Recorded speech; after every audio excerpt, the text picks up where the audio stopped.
En el día de ayer, el presidente anunciara en la semanal que va a iniciar un proceso para tratar de lograr que se realice un aumento de salario no menos de un 20%. Y se habla en este caso para los trabajadores no sectorizados. En el país hay varias categorizaciones de los trabajadores, hay varios segmentos y subsegmentos. Tú tienes, por ejemplo, los trabajadores de las zonas francas, que son un segmento, los trabajadores del sector turismo son un segmento y por segmento hay tipo de escala salarial. En este caso, el presidente habla de que trataría de que se busque un aumento salarial del no menos del 20%. Y él lo justificaba dentro de su alocución por el tema de que la inflación, ¿verdad? Aunque en este país no ha sido una inflación descontrolada, pero cada día más el salario, evidentemente que se va empequeñeciendo la oportunidad que tiene la gente de utilizar ese salario para cubrir sus necesidades básicas.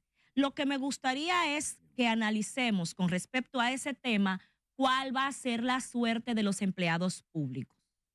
Ese aumento que se está propugnando para el sector no sectorizado, valga la redundancia, y que aplica solamente para el sector privado, me gustaría que se analice en qué momento se va a sentar el gobierno para justamente reestructurar los salarios del sector público. En los últimos años, de manera, podría decirse que interna, algunas instituciones han hecho unos aumentos salariales, pero eso no ha aplicado para todo el sector público. El sector público que no cuenta con una ley que te establezca cuáles van a ser los parámetros ni la periodicidad para poder aumentar el sector mínimo, al salario mínimo del sector público. Existe una ley desde el 2013, que es la ley 105.13, que es la ley de los salarios del sector público, una ley que fuera de establecer escalas y porcentajes, estableció salarios. Y la gente muchas veces piensa, bueno, no hay que subirle al que gana más. El problema es que eso te pone un techo de salario para todo el mundo. Les pongo un ejemplo. De acuerdo con esa ley, el presidente de la República va a tener un salario no mayor de 450,000 pesos. Para la vicepresidencia, 400,000. Para los ministros y el Procurador General de la República, en este caso 300,000. Para el Defensor del Pueblo, y eso aplica para los viceministros y los directores generales, 250,000 pesos. ¿Eso en qué afecta? Bueno, que si es un director general, quedémonos en ese ejemplo, que gana 250, evidentemente que los directores de área no pueden pasar de ahí. Pero eso afecta para todos hacia abajo. Ni el director de departamento, ni el director de sección. Y esa es una ley desde el 2013. Por tanto, tendríamos que aceptar que desde el 2013 no se ha dado la necesidad de aumentar los salarios o que en su defecto se está violando la ley. Entonces, es necesario que junto con el Ministerio de Administración Pública, junto al Banco Central, junto a la Presidencia de la República, se analice no solo cómo vamos a atender la depreciación del salario para el sector privado, sino también para el sector público, que es el máximo empleador de la República Dominicana. Esto también implica la necesidad que hace alrededor de 5 o 6 años que no se hace, de que se indexe el tema de los salarios. ¿Y esto qué es? En la actualidad, para poder pagar los impuestos que le descuentan a los empleados, me parece que el rango mínimo son 38,000 pesos. O sea, la excepción de impuestos. Si usted gana 38,000 pesos hacia abajo, no le cobran impuestos. De ahí en adelante le cobran impuestos. Pero lo que se compraba hace 6 años con 38,000 pesos no es lo que se compra hoy. Entonces es necesario que se ajuste eso y se suba el salario que va a estar exento. No solamente que aumenten el salario, porque muchas veces a la gente le aumentan el salario, el impuesto se lo come el chin que le aumentan. De hecho, se fue un debate en la campaña electoral. Entonces, eso es necesario que se haga. A 50,000 y algo que habría que llevarlo. Así es, sí. Y con eso concluyo mi comentario. Pues mira. Revisar la ley de salarios que no sea un tema de salarios fijos, sino que se haga de escala la ley de salarios del sector público, aumentar al sector público en la medida en la que esa inflación ha ido creciendo y que el gobierno dice que va a requerir que se aumente para el sector privado y subir el salario que se esté exento. De lo contrario, no hacemos nada. Pues mira, precisamente sobre ese tema.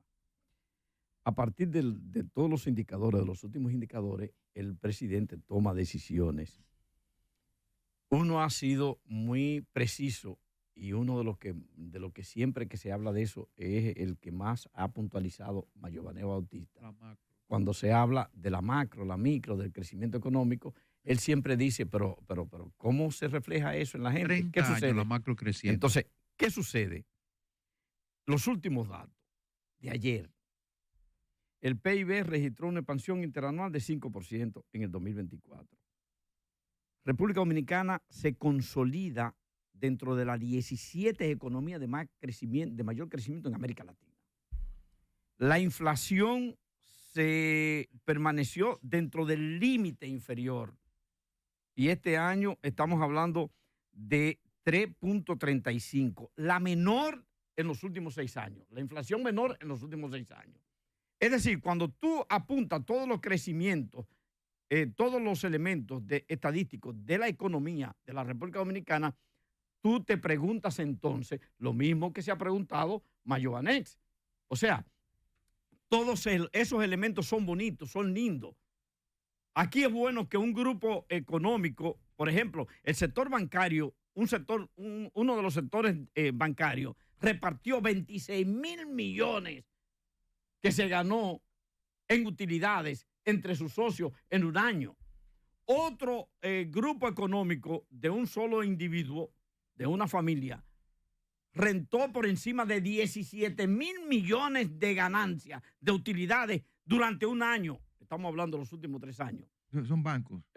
No, una empresa privada, un grupo familiar económico y un banco. Un banco repartió 26,000 millones entre sus socios. 27,000. 27,000 de ganancias. Banreserva.